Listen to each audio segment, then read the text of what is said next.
FM Hard Facts today.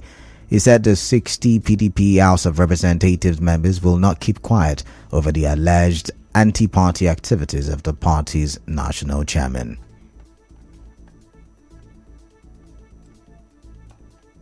You now want to hide inside the PDP and you keep putting fire under the bed to burn down the whole place, and then you say this is politics. That is not politics. There is no opposition party anywhere in the world that allows that kind of thing to happen in his own party. Now you have acting national chairman, Madam Agu, who does not see anything wrong. That those who call themselves PDP in name, but APC in paper somewhere and action is destroying your own party, and you're still meeting with them. This is the highest thing you can do in a political party, which is the height of political treason in intra-party democracy. If you stay in a political party and publicly be junketing and saying that over your dead body shall your party no peace. Mr. Ugochiere also spoken why they are asking the PDP acting national chairman Umar Damagum to resign. The essence of opposition is to reach governance, constructive criticism, helping government to get the right thing done. But you cannot do that when you bed with them and sleeping with them and you don't find anything wrong with what they are doing. Have Madam Agu said a word about anything in this country since the last general election? Everything is perfect in the country. It doesn't need the issue of the hike in electricity, increment, the fuel issues, the insecurity in the country. This man is not a national chairman, he's an agent. And that is why we said for peace to reign and for PDP to be on the path of being rebuilt, that Madam Agu should be thrown out if he refuses. We cannot have PDP APC. The federal lawmaker also criticized Mr. Damagum for allegedly including the names of APC members as members of the PDP caretaker committee in Rivers State. Just like he's already doing in River State, where he took all the members of APC and wants to announce them as caretaker committee chairman and members for our PDP. Even if it is included as Burundi, no party can do this kind of thing. So it is wrong, it's undemocratic. That goes a long way to show you that the man is existing in name, not in action. And that is why we said allowing him even to supervise the process of bringing in those who will fill this vacancy that is going to exist in about 19 states is even risky, because it's going to recruit those who are like him, those who are incompetent, and those who are highly compromised. Recall that yesterday, Ikenga Ugochiere led 59 other members to call for the resignation of the PDP national chairman, whom they accused of working for the APC. However, the minority caucus of the House of Representatives disowned the lawmaker, saying the Ikenga Ugochiere-led group is unknown to Parliament and does not represent the views of the caucus in the House. This was contained in a statement signed by the minority leader Kingsley Chinda, who is from Rivers State and an ally of the SCT minister, Deputy Minority Leader Ali Madaki of the NNPP in Kano State, Minority Whip Ali Issa, and George Ozodinobi of the Labour Party in Anambra State. Moving on, a public affairs analyst Olalekan Ige says it will be difficult for the Martin Amewule-led State House of Assembly to impeach Governor Siminalayi Fubara due to the complexities in the impeachment procedures and the vacant seats of members. Mr. Ige said this on Nigeria Info FM Morning Crossfire. He also said the outstanding task from the 8-point presidential peace resolution is the presentation of the budget to the State House of Assembly.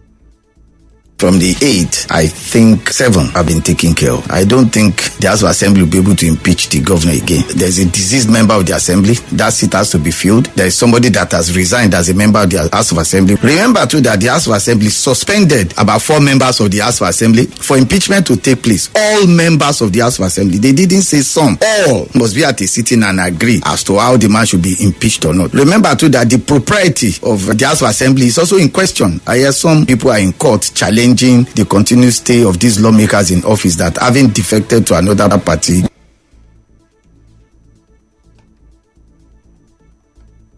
Mr. Ige also reacted to the statement by presidential spokesperson Ajuri Ngelale that President Bola Ahmed Tinubu will not take sides on the political crisis in the state.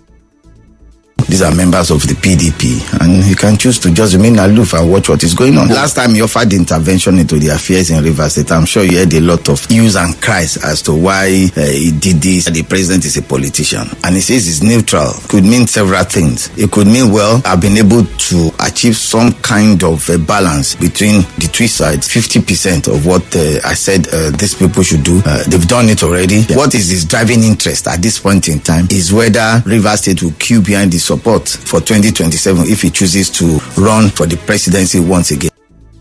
In the same vein, a human rights activist, Jackson Omenazu, says the perceived silence of the presidency and the peace agreement signed over the increasing political tension in Rivers State confirms that he has taken sides. Mr. Omenazu said this in an interview with correspondent Soibi Uruwari.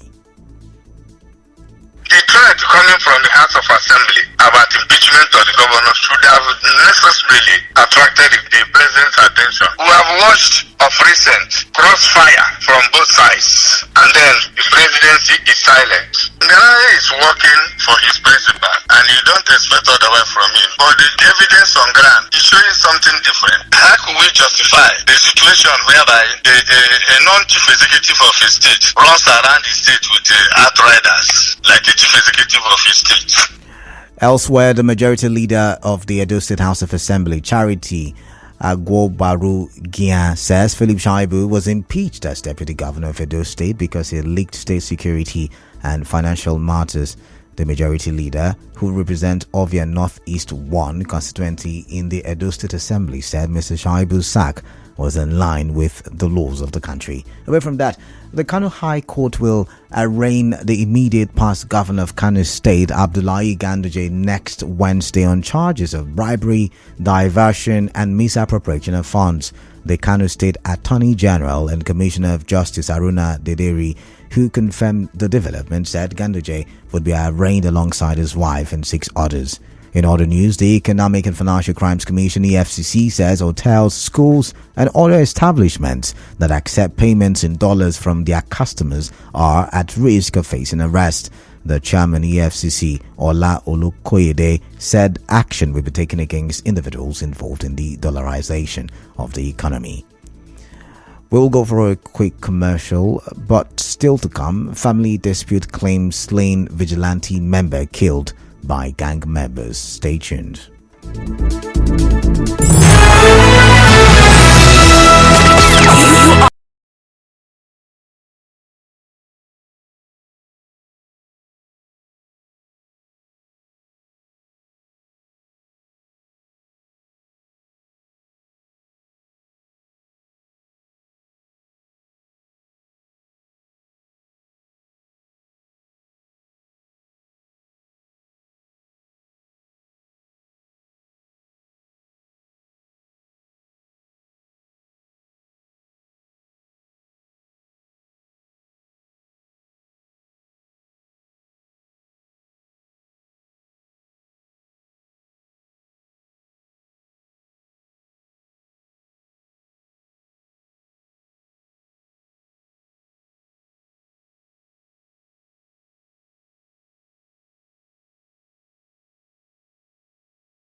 This is the news on 92.3 Nigeria Info.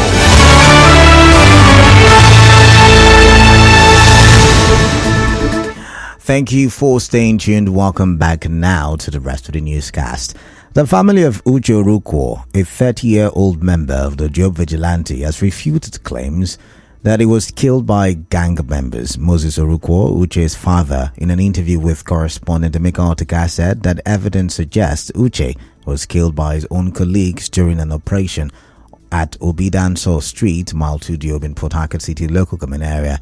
Mr. Orukwo urged the Commissioner of Police, CP Olatunji Disu, to interrogate those who were with his son during the operation to uncover the truth behind his death. I'm calling on Commissioner of Police, Rivers State, who also know him personally, has worked with them to look into this matter, inviting the vigilante group. Even the commander will produce those of them he assigned to him, so that they will give the information what led to the death. But only the people who can give us what they need. Only one person among the people that going to him came. Will not say, how do you know about this? He was not able to tell us the truth. From there, I was okay, we need the other three. Was the commander who said somebody called him and he was not there. Who is the person that called him? What of the gun that he used? Who collected the gun from him? Because everything available to him, his money in the pocket, the phone was there, even the gun there with him. If they open it, they could have taken the gun and collected the money and the phone. Mr. Orukwo also spoke of his son's relationship with his colleagues following his promotion by the commander of the Job Vigilante. His colleagues working together with him that killed him. The member, his own colleagues, the group, they are in a team. The four of them, they are the one that killed him. Conspiracy because the envy of his position, promotion they gave. Even other people again confirmed that position say he just came to get this kind of position. Recall that the police said it is investigating Uche Orukwo's killing to ensure justice is served. In another development, Rivers Governor Siminalayi Fubara has called for unity and peace during Ramadan. Governor Fubara, in his message of felicitation to Muslims, urged them to uphold the tenets of Islam by exhibiting the fear of God and showing piety in their daily work. He charged them to remain unwavering and steadfast in their commitment and positive contributions to advance the development of the state and the country. Also, President Bola Tinubu has asked all citizens to come together and rededicate themselves to the noble duty of building the nation. President Tinubu said this in his Eid message to Nigerians today. The President General of Ogbako Eche Worldwide, Charles Wanwala, has stressed the importance of harnessing Eche's natural resources for industrial growth and development through agriculture and entrepreneurship. Speaking during the 2024 Easter Convention of Ogbako Eche in Okei, Mr. Wanwala called on Governor Siminalayi Fubara and security agencies to tackle issues like crop destruction and attacks on farmers by others in the area. He also commended Governor Fubara for completing infrastructure projects like the Igbodo and Amala Community Road, as well as the recent appointments of Eche's sons into the governing councils of some state-owned tertiary institutions. He requested for more of such appointments to give Eche people a sense of belonging in his administration. He also urged the LGA chairman to organize an economic summit to attract investors. The event was attended by the chairman of the convention, Kevin Okere, guest speaker Professor Naboth Wafo, and Eze Kenwala, who represented the Ochie ENB Operum Onye Ishi Eche.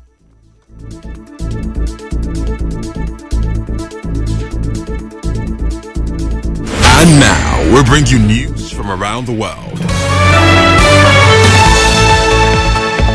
On the foreign scene, Australia Foreign Minister Penny Wong says Canberra will consider recognition of a Palestinian state. It is a shift in policy as the international community looks for a two-state solution to end the Israel-Palestinian conflict. Ms. Wong said a two-state solution is the only hope to break the endless cycle of violence.